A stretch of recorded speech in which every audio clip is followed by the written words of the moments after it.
Hi, welcome to another edition of Family Matters. I'm Chloe Leary, the Executive Director of the Winston Prouty Center. And today we have a guest who is going to soon be part of the Winston Prouty Center, but not yet. So Margaret Atkinson is here. I'm so glad you're here. Thank you. Yes, thank you for asking me. Margaret is right now the Executive Director of the Windham Child Care Association. And we are actively working together. So we thought it would be good to share what we're doing together and talk about sort of the early childhood system and what's happening in early childhood and what brought about us working together so closely and all those sorts of things. So thanks for being here. Well, thank you. It's fun to have you. So yeah, let's start with the background. Well, how did we get here? What's happening and how did we get here? So folks in the community may know Windham Child Care as the agency that supports both families and providers around issues in finding and paying for child care for families and supporting providers in getting professional development and making their programs better. We also are the home of the Early Learning Express bookmobile, which people would see out and about, and that's one of our sort of signature programs. So our organization is 35 years old and has been very successful and is well regarded in the region and in the community and even in the state. And what has brought this new state of affairs together is the part of really systemic changes in the early childhood system in the state of Vermont. And so one of those big changes is a effort by the state to change the way professional development is delivered across the state to providers. The profession is becoming more education heavy, I guess we would say, that we're definitely requiring practitioners to have more background and more formal education. And it's, a part of a long process. And so to bring the workforce to a place that the state thinks would be optimal for results for kids and families requires just changing the delivery system. And so the contract that we held to do professional development in Windham County was reallocated as part of a very long process that we won't go into. That's a longer story. But what happened was that it's one of our core services, and the value of the contract was about a quarter of our annual budget. So there's very few businesses or nonprofits that can lose a quarter of their operating income and a real core piece of their work and identity. So what was remaining to us was a number of really good and valuable programs for the community. And, you sort of have several pathways. One is, well, we run out of money and shut, which would be sad and would also take away all those other services. Right. And then the other process was to find a partner so that, the bookmobile and child care referral and the food program and all those other things that we offer couldn't remain in the community. So that's when we started working with Prouty as a potential partner to house all these programs. So that's what's happening. And in fact, 3 of our staff are now in their new offices over at Winston Prouty right now, and the rest of us will be moving over in June. And I don't know, I think it's going well overall. It is going well. And I think one of the things that you've been really good about noting, I think, for folks is, and observing that, why Winston Prouty? So when you thought of, when you think of the services that you offer and what kind of partner to look for, what do you think, what were those characteristics? So, well, there's a couple of things. One is an aligned mission. So clearly Prouty exists to help families and children to reach their best potential. And what I had learned in my period of being the director of Windham Child Care was, through this being involved in the CIS, the Children's Integrated Services Governance Group, is all the other programs that Prouty does in the community, the family supported housing, all the CIS work. And so I think folks in the community know Prouty as a great early learning center, but they might not be so familiar with the other community-based services. And so there's a couple things. I certainly wanted our programs to go to another child and family-oriented nonprofit.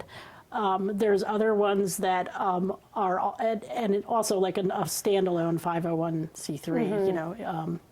And I think I also wanted to go to an organization that was known to us and we had a good track record of collaborating with, and also had just the capacity to take the risk, because there is straight up a risk in taking on a bunch of new programs.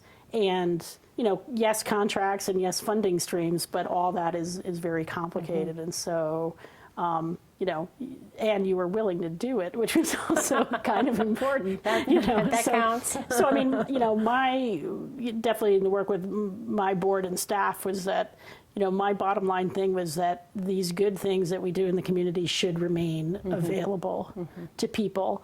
And then my next thing was as many positions and jobs that could move over, those were the two most important things for me in like seeking a partner. So, and, you know, just on the staffing side, our staff is so well known and so proficient at their jobs that, you know, most people would be happy to have them. So, yeah, so I think it's a good match. And that's, you know, I think when I look at it from, it is a risk, but also the fact that Windham Child Care is such a strong organization. Like what happened is not a fault of sort of poor management or poor anything. It's like things change and you respond to the environment, and this was a response that wasn't going to work by just trying to stay open. So the fact that it's such a strong organization, that the services really align with some of the community-based services that we do that a lot of people don't know about.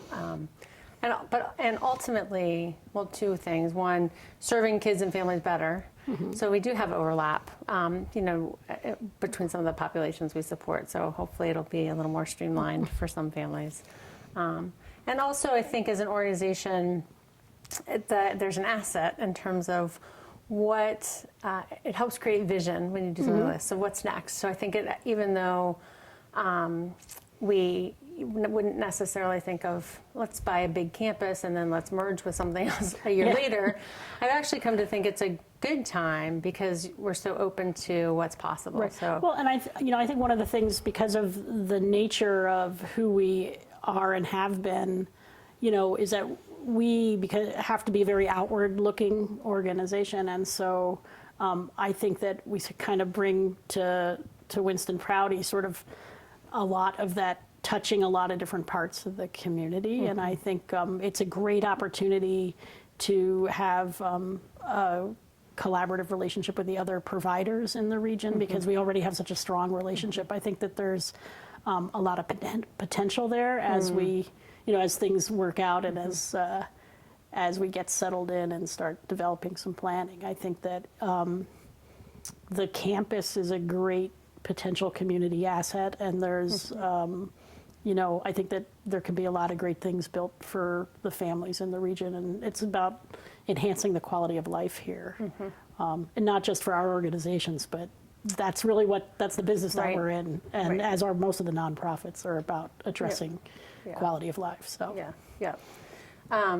you know, I've had a couple people, when I tell them that we are joining forces, say, well, I think Windham Child Care is much more well known in some ways than Prouty is, but I do have people say, like, so are they closing their child care? I'm like, no, they're not. They don't actually provide child care. Or they did, you know, sort of go into this long story. So it's interesting to think of. I think it's funny when you have the name child care in the name of the business. Now, that's a word that certainly when, you know, I was a young mom and had a very young kid, child care was what we now call early care and learning. And I think, again, you know, as I mentioned, as the field is rapidly changing in the state. So even the words we use to talk about the same thing, because childcare is now seen as sort of a devalued description of what early care and learning providers do, and there's a swing in the pendulum. I think you and I and most folks who spend any time around very young children understand that caring for them is an education, because you're acculturating and building a young human, and how you interact and care with them is part of their education. But this culture really values formal education and learning, and so the language is pushing more towards this educational descriptor for what is really all the work that folks do, body, mind, and spirit, with young little people. Right, which, in some ways, I wish whatever we called education encompassed all of that anyway. Because when you segment it out and silo it out, it sort of doesn't get at the whole picture. So I sometimes wonder what formal education has to learn from early care and learning. It could be midterm care and learning. There should still be the care. There needs to be and I think that the thing is there's a wholeness to, and just there's not a fence between when is this child learning and when is this child being cared for, because the manner in which the world and the people in a child's world interact with that child is teaching them something every second. And so, it's a much more fluid kind of thing. Although I think people do miss the, and a lot of people say the learning is in the play, or it's about social emotional learning, which is maybe not. I mean, there are curriculums for that.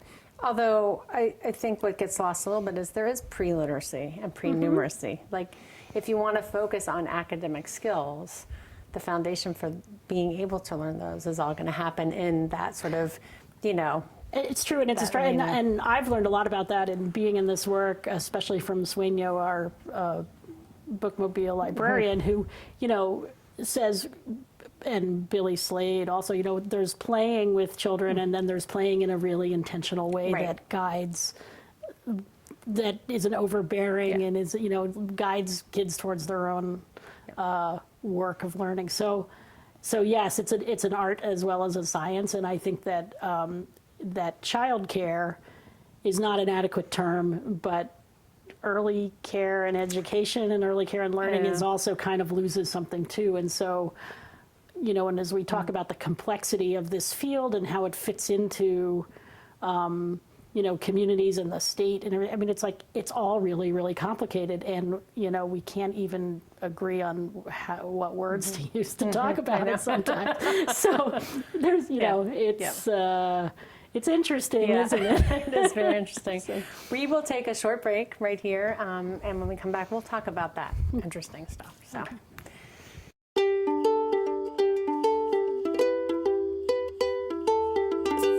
For the youngest among us, playtime is more than just fun. It's learning and development. When we stimulate a child's curiosity and natural desire to connect with others, we help them develop the important skills needed for school, relationships, and life. Join Let's Grow Kids to help all of our children reach their full potential. Learning starts day one.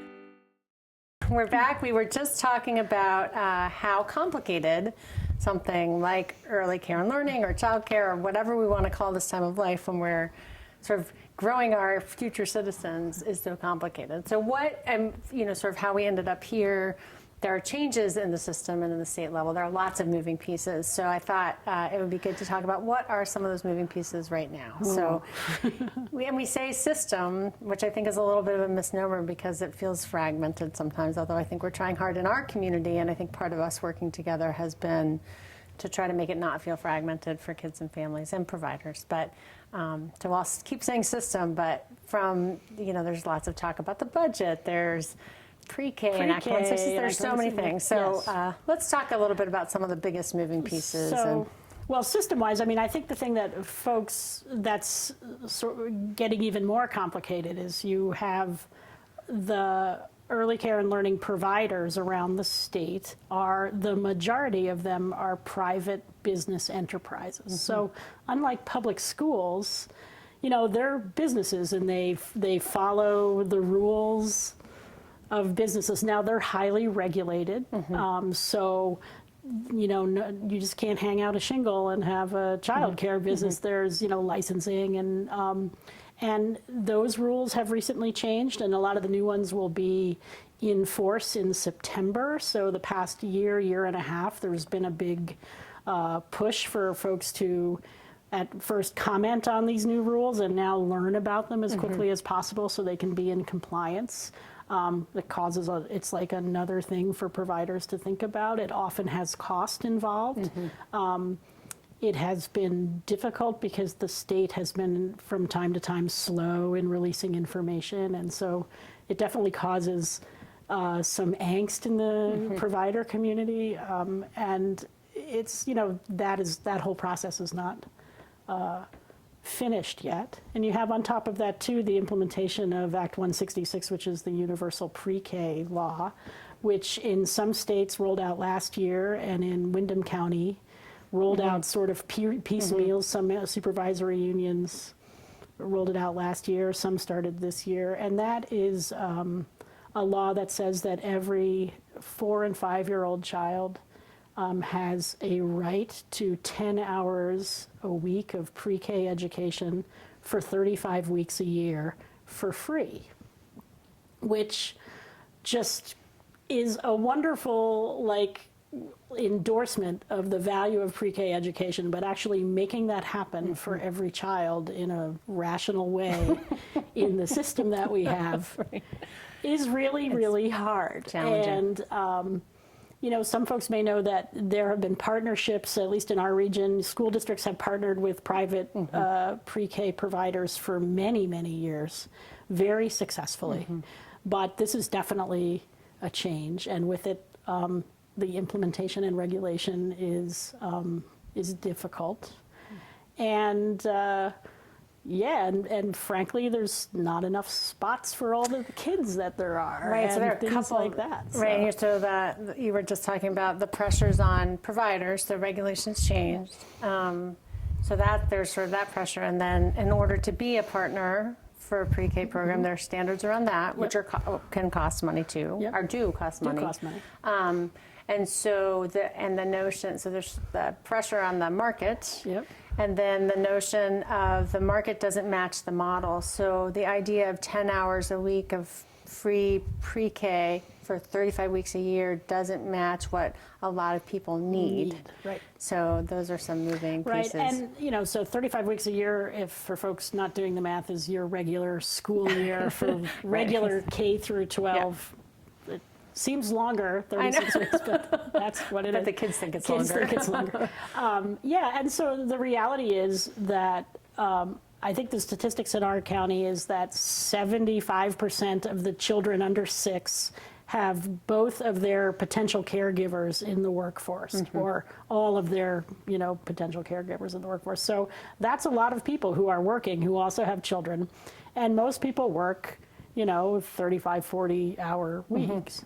And so 10 hours of free pre-K is great, and can certainly be a boost to folks who might not try to access pre-K, but it certainly doesn't meet the need for regular full-day care, which is right now there is a very low rate of vacancy in the county, so people who are looking for care are really having a hard time. And it's and because of the changes in educational requirements and regulations, there's not a lot of new providers coming into the system because the barriers to entry are higher. So we have had a few new programs that are either opening or that we're hearing about opening, which is encouraging, but we're also seeing providers who are getting closer to retirement age, looking at new regulations and new things that are required of them, saying, they're really weighing, as any rational business person would, is this worth it to me? And so you have folks that are closing, you definitely have folks that are falling out of the regulated system, and it just makes it more difficult for families. And I have no answer to that, but it's part of the real landscape here.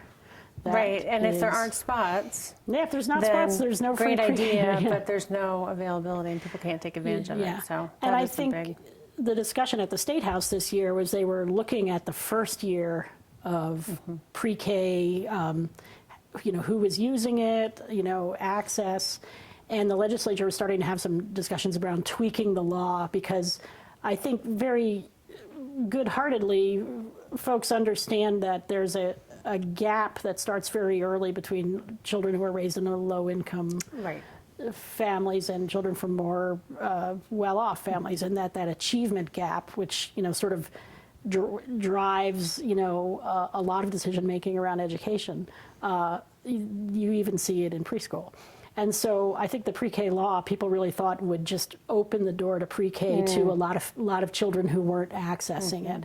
And they're finding that may be true in some places, but is not true in others. And so they're, the good news is the legislature decided to take some more time to study the impact of the law, which was good. I think it's a little early to start messing around with something that actually hasn't been fully implemented.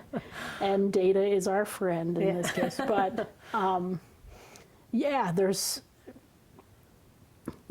there's expensive ways to fix this. And then there's sort of what we're doing. Because, if I was the queen of Vermont, I would say, let's turn pre-K into something that's much more like the mandate for public education, and that it be, fill more of that time, but that's a very expensive option. And also, it's also fraught with its own philosophical Absolutely.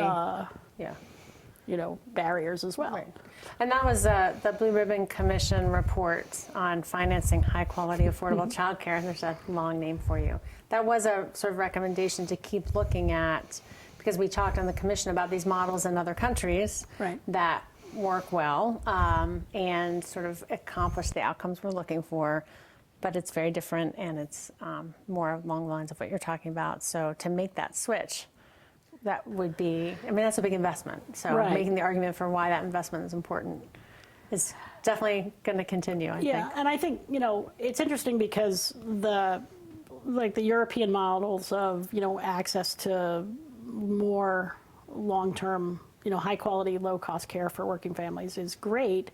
I think there's a lot of other ways you could approach it in also asking, well, do we really need to have an economy that requires two or three adults in the family to be working full time to make ends meet? Because, that's the economy we have now, where we were speaking earlier, the economy I grew up in, it wasn't quite that way. One income could support a family. And so, we're certainly not going to go backwards in the way, the kinds of jobs, and the kind of jobs people have.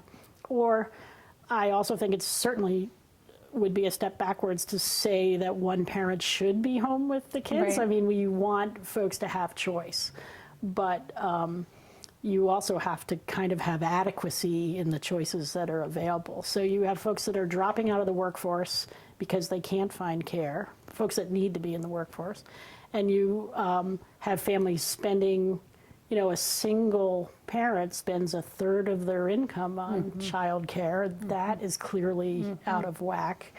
And you have people that are on the social safety net program staying at home with their child, which might be great for their child, but again, the cost of that to both that family and to the rest of us is real. So yeah, it's complicated.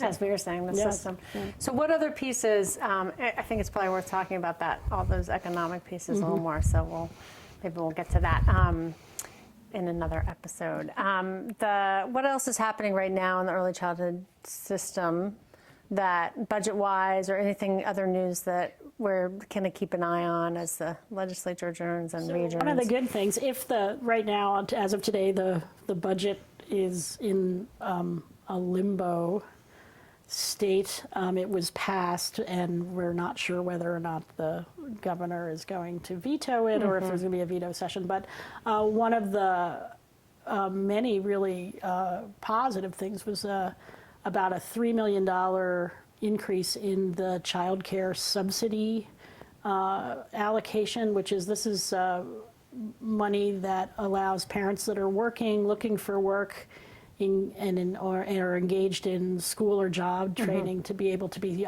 to subsidize the cost of their child care. And it's a really important program for the families in this region and throughout Vermont. And the subsidy payments last year was about $2.9 million in subsidy that came into Windham County. So that's a lot of money. It is. The early care and education business community is actually, it's about 60 programs. I mean, that's a lot of businesses, and that's a lot of subsidy money coming in.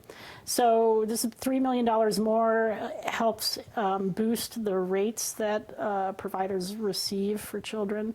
And a lot of that money is going to be focused on raising the rates for families or for providers that have families that are on the subsidy already. So if they have a large proportion of lower income children in their program, and also to help support payments for infant and toddler care, which is the most scarce and also the most expensive, because a preschool classroom can have one teacher 1 to 10. And 10 children, and an infant 1 to 4. classroom is 1 to 4. So it's A lot more expensive. lots more expensive. To do that. Yeah. Different kind of work entirely. Right.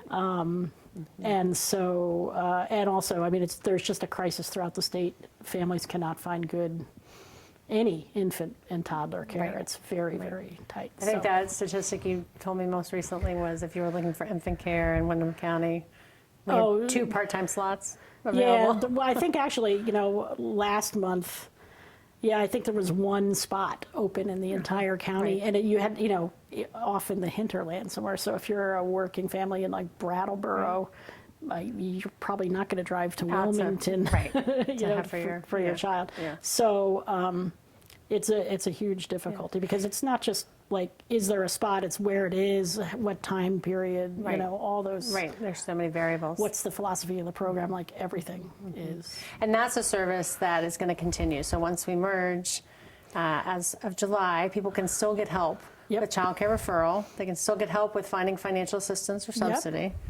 They can still... Specialized child care. So if you have a child with special needs or you're a foster parent, we can help you with your child care in that way.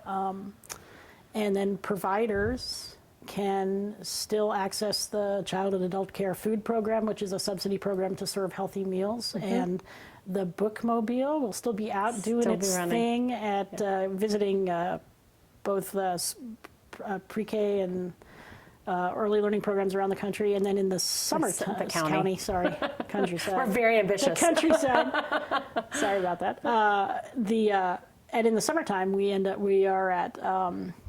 we go to free summer meal sites and libraries and, also, and so we definitely get school age readers in the summer. Yeah. So that's actually kind of fun and a change of pace for everybody. Yeah. So, program providers still have access to mentors and other supports that Windham Child Care is known for, and because we are sort of keeping a lot of that stuff going through the winter. So. Good. Yeah. So lots of good stuff that we're still going to keep doing, even though it won't be called Windham Child Care. And we are out of time. I know it's hard to believe, but thank you so much for coming, and we'll keep talking about other things. We sure will. Thanks. Thank you.